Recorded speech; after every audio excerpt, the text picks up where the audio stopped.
Right.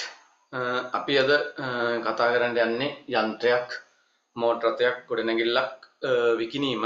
අපේ උසස් පෙළ විභාගෙදී මේ ටික සමාගම් වලට ගොඩක් වෙලාට අදාළ වෙලා තියෙනවා. ඊට පස්සේ අපිට තියෙනවා හවුල් ව්‍යාපාර වලට දාන්න පුළුවන්. ඔය දෙකම දාන්න පුළුවන්. ලාභ අරුණු කරන ගත්ත ව්‍යාපාර වලට ඕනනම් දාන්න පුළුවන්. ඕනනම් නැත්තම් ඒක නිකන් මේ කිව්වේ අර ඕනෙන් නම් රයිට්. එතකොට අපි මේක කොහොමද වෙන්නේ කියලා කතා කරමු. හරිද? මම ඉස්සර පොඩි උදාහරණයක් ගන්නම්. මෙන්න මේ විදිහට. ශේෂ පරීක්ෂමේ 2025 3:31 දිනට මෙන්න මේ විදිහට දීලා තියෙනවා යන්ත්‍ර 5000යි යන්ත්‍ර සමුච්චිත ෂය 1800යි. ඒක හරි නේද? ඊට පස්සේ මේ අතිරේක තොරතුරු වල තියෙනවා යන්ත්‍ර සරල මාර්ග ක්ෂය ක්‍රමයට 10% බැගින් ක්ෂය කරනවා. 1 2 2024 10යි 1 දින යන්ත්‍රය රුපියල් 3000කට විකුණා ඇතත් එය ගිණුම්ගත කර නැත. කියලා අපි ගමුකෝ. රයිට්. ඔන්න ඔහොම තමයි සාමාන්‍යයෙන් විභාගෙට එන්න පුළුවන් එක විදිහ ගාණක් තියෙන්නේ. පැහැදිලිද? මේ වගේ වෙලාවෙදී ඔයා ඒ කියන්නේ මම හැම වෙලෙම කියන්නේ accounting වලින් කටපාඩම් කරලා ගණන් හදන්න බෑ. පළවෙනිම කාරණේ. කටපාඩම් කරලා ගණන් හදන්න බෑ. පැටර්න් එකකට හුරු වෙන්නත් බෑ. පැහැදිලිද? ඒ ගානේ දෙන විදිය අනුව මේක වෙනස් වෙනවා. දැන් ඔයා බලන්න ඕනේ මේක කියලා තියෙන්නේ මොකක්ද කියලා. පැහැදිලි කතාව. ඒක හොඳට ඔළුවට අවබෝධ කරගන්න ඕනේ. හොඳට ඔළුවට දාගත්තොත් තමයි ඔයාට මේක පුළුවන් වෙන්නේ. රයිට්. අපි දැන් මේක බලමු මොකද වෙලා තියෙන්නේ කියලා. මම මෙතන ලිව්වොත් පේනවා කියලා මම හිතනවා. රයිට්. මෙන්න මෙහෙමයි. ගිණුම් කාල පරිච්ඡේදය අපි ඉස්සෙල්ලා හදා ගන්න ඕනේ. මෙන්න මෙතෙන්ට. එහෙනම් මේ 3:31 25 3:31 ඉවර වෙනවා නම් පටන් ගන්න තියෙන්නේ 24 4:1. එහෙමනේ. එතකොට මෙන්න මේ දවසට මේක දීලා තිබුණාට මේක විකුණලා තියෙනවා 24 10යි 1. 24 10යි 1. දැන් අපි හදලා බලනවා. ඕම් බලන්න අපි හදලා බලනවා. දැන් බලන්න 24 4යි 1. ඒ කියන්නේ 4 වෙනි මාසේ. 5 වෙනි මාසේ, 6 වෙනි මාසේ, 7 වෙනි මාසේ, 8 වෙනි මාසේ, 9 වෙනි මාසේ 10 ගන්නවද? 10 ගන්නවද? 10යි 1 මුල. එහෙනම් 10 අපි අයින් කරා. ඔන්න ඕව තමයි ළමයි තියරි කියලා කියන්නේ. පැහැදිලිද? ඒ කියන්නේ දැන් මේකේ හදන් යද්දි අපි ව්‍යාකූල වෙන තැන, ඒ කියන්නේ අපිට වර්ධින තැන අපි හොඳට ඔළුව ඇතුලේ තියාගන්න ඕනේ. දැන් මෙතන මම මොකද කරන්නේ? 10යි 1 සමහර ළමයි ටක් ගාලා 10ක් ගන්නවා. පැහැදිලිද? ටක් ගාලා 10 ගත්තොත් මොකද වෙන්නේ? කියලා වෙලා යනවා. රයිට්.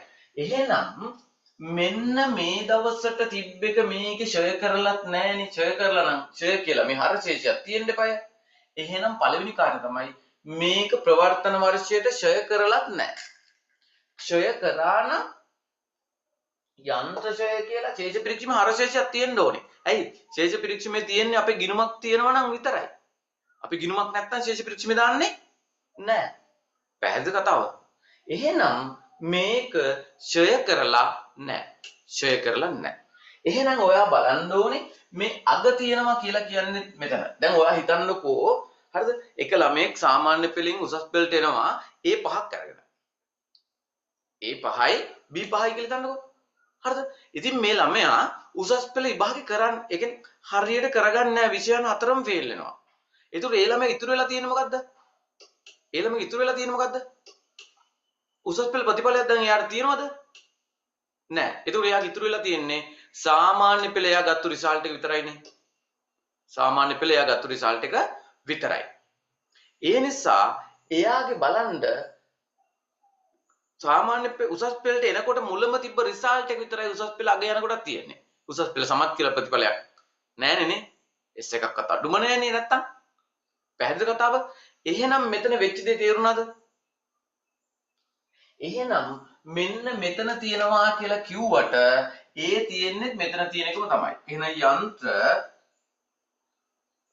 5000යි සමුච්චිත ෂය 1800යි. දැන් මෙන්න මෙතෙන්ට එනකොට මේක නම් ප්‍රශ්නයක් නෑ. ඒක ගත්තා. හැබැයි මෙන්න මෙයාට එකතු කරන්න වෙලා තියෙනවා මෙන්න මේ මාස 6 ෂය. මාස 6 ෂය. අන්න ඒ ටික එකතු කරලා තමයි මෙන්න මේක විකුණන්න ඕනේ. එහෙනම් බලන්න විකුණන්න කලින් ක්ෂය වෙලා තියෙනවා. විකුණන්න කලින් ක්ෂය වෙලා තියෙනවා. ඒක තමයි ඔයා මේක තේරුම් ගන්න ඕනේ. විකුණන්න කලින් ක්ෂය වෙලා තියෙනවා. මාස කීයක්ද? මාස 6. එහෙනම් අපි බලමු මෙන්න මේකේ මෙන්න මම මෙතන යන්ත්‍ර ගිණුම රූල් කරා. ඊට පස්සේ මම මේ හරියෙන් යන්ත්‍ර සමුච්චිත ෂය ගිණුම රූල් කරා. යන්ත්‍ර සමුච්චිත ෂය මෙන්න යන්ත්‍ර ෂය ගිණුම. යන්ත්‍ර ක්ෂය. පැහැදිලිද? ඊට පස්සේ අපි ආරම්භක ශේෂ දෙක දාගත්තා. ශේෂ 5000යි ශේෂ 1800යි. පැහැදිලිද? ඊට පස්සේ දැන් බලනවා අපි මාස 6ක ෂය. මෙන්න අපි හදලා බලනවා 5000යි 5000ට 110 නේ ෂය වෙන්නේ. 100ට 10ක්. මේ ටික આવොත් මොන ෂය දෙන්නේ? අවුරුද්දෙම ෂය එන්නේ. මේ ටික આવොත් අවුරුද්දෙම ෂය එන්නේ. එතකොට අපි එන උත්තරේ වර්ෂයේ ෂය ටික 12න් බෙදලා භාවිත කරපු මාස ගාණෙන් වැඩි කරනවා. එතකොට අන්න උත්තරයක් එනවා. මේකට මේක මේකට මේක. එතකොට මෙතන 2යි. එතකොට 250යි. ඔකට මෙච්චර වද වෙන්න දෙයක් නැහැ. දැන් කැල් එක තියෙනවා. නේ? කැල් එක තියෙනවා. එහෙනම් දැන් ෂය ගිණුම් ගත කිරීමේ දිස්ත්‍රාණ අපි දැන් දන්නවා කලින් පාඩම් වල අපි ඉගෙන ගත්තා. ෂය ගිණුම හර ක්ෂය වෙන් කිරීමේ ගිණුම සමුච්චිත ෂය ගිණුම බැල. එහෙනම් මෙන්න සමුච්චිත ෂය 250යි කියලා මෙයාට අර වුණා. මෙන්න යන්ත්‍ර ෂය 250යි. ඒක හරිනේ. දැන් අපි මේක විකුණන්න යන්නේ. අපි මේක විකුණන්න යන්නේ. පැහැදිලිද කතාව? එතකොට අපි මේකට ගහනවා යන්ත්‍ර ඉවත් කිරීමේ ගිණුමක්. මෙන්න යන්ත්‍ර ඉවත් කිරීමේ ගිණුමක් මම රූල් කරා.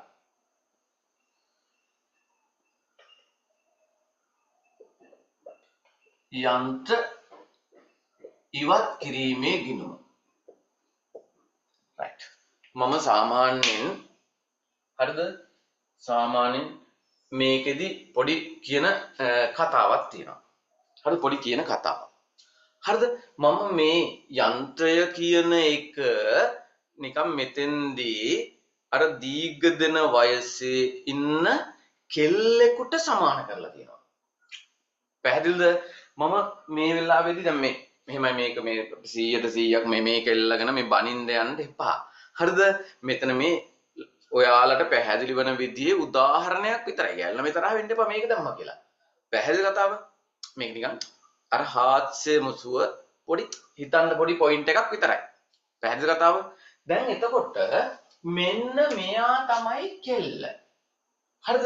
දැන් සාමාන්‍යයෙන් කෙල්ල හන්දා අපි දැන් බැංකුවේ යම් කිසි මුදලක් අපි ඉතිරි කරලා තියෙනවනේ බා. ඕන වෙනවනේ. නේ? අපි මෙන්න කෙල්ල වෙනුවෙන් මං කියන මේකට දෑවැද්ද කියලා කෙල්ල වෙනුවෙන් බැංකුවේ එකතු කරලා තියෙන දෑවැද්ද. පැහැදිලි කතාව? right. දැන් එතකොට කෙල්ල මේ ගෙදර තියලා වෙඩින් එක ගන්න පුළුවන්ද? බෑ. එහෙනම් අපි ඉස්සරෝම කරන්න ඕනේ. හරිද? දැන් වර්ෂයේ ගලපලා ඉවරයි. ඒක හරි ඒක ඉස්සරෝම කරන්න ඕනේ මේක. මං එහෙනම් ඒකට අංක 1 කියලා දැම්මා. රයිට්. ඊළඟට අපි කරන්න ඕනේ කෙල්ල මේ ගෙදර ඉන්නවා. හරි නැත්නම් බීටු සැලුන් එකේ ඉන්නවා, බීටු කචල් එකේ ඉන්නවා. එතනින් උත්සව ශාලාව වෙත කැඳාගෙන යුතුයි. එහෙනම් මෙන්න යන්ත්‍ර ඉවත් කිරීමේ ගිණුම 5000යි. මෙන්න අංක 2 යන්ත්‍ර 5000යි. එහෙම හරි නේද? එහෙම හරිනේ. ඊට පස්සේ යන්ත්‍ර සමුච්චිත ඡය. අන්න බැංකුවේ දාලා තියෙනවා කෙල්ල වෙනුවෙන් යම් කිසි සල්ලි මුදලක්. එහෙනම් මොකද කරන්න ඕන අපි? අපි මොකද කරන්න ඕනේ? ඒකත් උත්සව ශාලාව වෙත කැඳාගෙන යා යුතුයි. මෙන්න අංක 3 යන්ත්‍ර ඉවත් කිරීම. දැන් කලින් 1800 තිබ්බා. දැන් 250ක් ආවා. එතකොට 2000යි 2050යි. 2050යි. මෙන්න අංක 3 යන්ත්‍ර සමුච්චිත ඡය කියලා 2050යි. යන්ත්‍ර සමුච්චිත ඡය කියලා 2050යි. ඒක හරිනේ. යන්ත්‍ර සමුච්චිත ඡය කියලා 2050යි. ඒකත් වැඩි ඕකේ. හරි. ඊට පස්සේ දැන් නෑදෑ හිත මිතුරන්ගෙන් හම්බ වෙනවනේ. නේ උදාහරණයක් විදිහට ඔය කට්ටිය ගෙදර සාමාන්‍ය මම මේ හැමෝම ගැන නෙවෙයි කතා කරන්නේ. සාමාන්‍ය වෙඩින් එකක් ගැන කිව්වොත් මේ කාලේ ඇත්තටම ටිකක් අමාරුයිනේ. එතකොට අම්මා කියනවා අප්පච්චිට යන්න මං ගත්තොත් එහෙම ඇඳුම් එහෙම ගොඩක් ඕනේ නේ. ඊට පස්සේ අප්පච්චි කියනවා මම ගියොත් පොඩ්ඩක් සෙන්ටිමෙන්ටල් වෙනවනේ. ඒතකොට ඒත් පොඩ්ඩක් මොන හරි වැඩියෙන් දෙන්න වෙනවනේ. හරිද? එතකොට දැන් අපි සාමාන්‍ය වෙඩින් හෝල් එකේ තිබු ප්ලේට් එක රුපියල් 5000යි 6000යි අඩුම අපි දන්නවනේ මේ හොටෙල් එකේ තිබ්බොත් මේ ප්ලේට් එක මේ ගාන. එතකොට අපි ඊට වඩා වැඩියෙන් දෙන්නම ඕනේ නේ. මම හැම වෙලේම කියන්නේ මම මෙච්චර කාලෙක කිව්වේ වෙඩින් එකක් කියලා කියන්නේ ළමයි ඇත්තටම හරිද? දැන් ඔයාලගේ වෙඩින් එක කියලා හිතමුකෝ. ඔයා අපිට වෙඩින් එක කියනවා. ඒතර අපි වෙඩින් එකට කිව්වන් පස්සේ ඔන්න බලනවා මේ කෑම් ප්ලේට් එක එහෙම කීයද? මේ හෝල් එකේ තියෙනවා කෑම් ප්ලේට් එක 7000යි. හරිද? අපිම අපේ සල්ලි වලින් අපි ඇඳුමක් ගන්නවා. හරිද? අපේ සල්ලි වලින් අපි ඇඳුමක් ගන්නවා. ඒකල ඒ ඇඳුම ඇඳගෙන හරිද? එනවා මේ ඔයාගේ වෙඩින් එකට. ඒකල කනවා. ඒකල ප්ලේට් ටික 7000යිනේ. එහෙනම් අපි 10000ක් දෙමු කියලා 10000ක් දෙනවා. අන්තිමේ වෙන්නේ ඔයාගේ වෙඩින් එකට ඇවිල්ලා අපේ සල්ලි වලින් අපි කාලා යන එක නේ. ඇත්ත කතාව ඕකනේ බං වෙඩින් එකේ. පොඩි දෙයක් තියෙන නේ. ඇත්ත සිද්ධියකනේ. හරි. එතකොට ඒ වගේ වෙලා මෙතන නෑදෑ හිත මිතුරන්ගෙන් ලැබිලා තියෙනවා 3000. එහෙනම් ඒක 4 මුදල්. මුදල් ගිණුම අර යන්ත්‍ර ඉවත් කිරීමේ ගිණුම බැර. මුදල් 3000ක් ලැබෙනවා. 3000ක් ලැබෙනවා. right. දැන් බලන්නකො මෙතන වෙලා තියෙන්නේ මොකද්ද කියලා. මේ බලන්න මේ ගිණුම තුලනය කරනවා. මේ ගිණුම තුලනය කරනකොට මේ පැත්ත 5000යි මේ පැත්ත 5050යි. 5050යි. එහෙනම් ඒ ගාන මෙතෙන්ට ගත්තා 5050යි. දැන් ලාභයක් තියෙනවා 5. යන්ත්‍ර ඉවත් කිරීමේ ලාභ කියලා 50ක් ලාභ ප්‍රකාශයේ වෙනත් ආදායම් වලට යනවා. එහෙනම් මෙන්න මම මෙතන ඉඩමදි නිසා මම මේ විදිහට රූල් කරගන්නම්. වෙනත් ආදායම් මෙන්න ඒකට ආවා මේ අංක 5. මොකද්ද? යන්ත්‍ර ඉවත් කිරීමේ ලාභ 50යි. ඊට පස්සේ යන්ත්‍ර ඡය. එහෙනම් අපි මේකත් මාරු කරනවා ලාභ ගිණුමට. අපි දන්නවා ලාභ ගිණුමට අර යනවා 250. එහෙනම් මෙන්න මේකේ පරිපාලන වියදම් කියලා තියෙනවා. එතෙන්ද ගෙනාවා යන්ත්‍ර ඡය කියලා 250. ඒකත් හරිනේ. දැන් ඔයාට මතකද සමාගම් ගණන් වලදී හරිද? මෙහෙමයි. ඔයා 12 වසර කෙනෙක් මේ ඉන්නවනම් හරිද? මේකේ මෙතෙන් දෙකක් තිබ්බනම් ඇති. ඒතකොට මේ වත්කම් දෙක ඉවත් කරලා. හැබැයි මම මේක 12 වසරට විතරක් නෙවෙයි 13 වසරටත් අපි සමාගම් ගණන් හදනකොට පොදුවේ අපි හදනවා දීපල පිරිත් උපකරණ කියලා සටහනක්.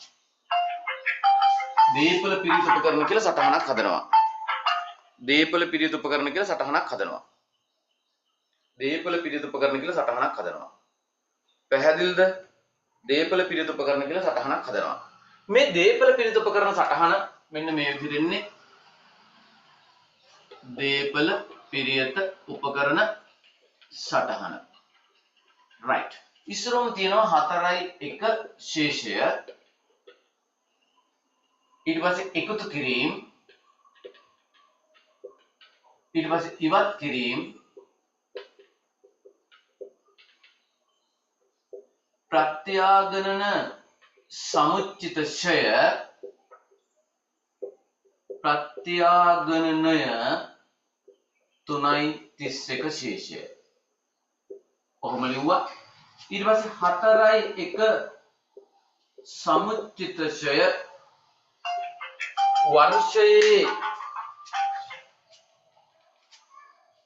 වර්ෂයේ ෂය හරිද? වර්ෂයේ